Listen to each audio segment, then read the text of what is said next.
నమస్తే పిఎస్ఆర్ఓ 10 కి స్వాగతం. వివరాల్లోకి వెళితే పశ్చిమ నియోజకవర్గం 55వ డివిజన్లో ఎంపీ కేశినేని శివనాథ్ సుపరిపాలన తొలి అడుగు కార్యక్రమంలో పాల్గొన్నారు. ఈ కార్యక్రమానికి ప్రజల నుంచి విశేష స్పందన లభించిందని ఎంపీ తెలిపారు. ప్రతి ఇంటికి వెళ్లి ప్రభుత్వం చేపట్టిన సంక్షేమ అభివృద్ధి పథకాలను ప్రజలకు వివరించి అభిప్రాయాలు తెలుసుకున్నారు. ఎంపీతో పాటు మాజీ ఎమ్మెల్సీ బుద్దా వెంకన్న, తెదేపా రాష్ట్ర అధికార ప్రతినిధి నాగుల్ మీరా, డొండి రాకేష్ తదితరులు పాల్గొన్నారు. పెన్షనర్ ఉన్నారు, ఇంట్లో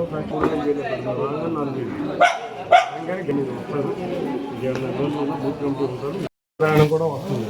ఈ పిల్లలందరూ జాబ్ చేస్తారు, బాగానే ఉంది కదా, అంతా ఏమి ఇబ్బందులు లేవు. మొదలైన వెంటనే తల్లులందరూ కూడా చక్కగా డబ్బులు పడంగానే వెళ్ళి స్కూల్ ఫీజులు కట్టి పిల్లలకు కావాల్సిన పుస్తకాలు అన్నీ కూడా రెడీ చేసుకున్నారు. వాళ్ళ కళలో చాలా ఆనందం చూసాం. మరొకసారి రైతు బంధు కూడా ఈ నెలలో ఇవ్వబోతున్నాం.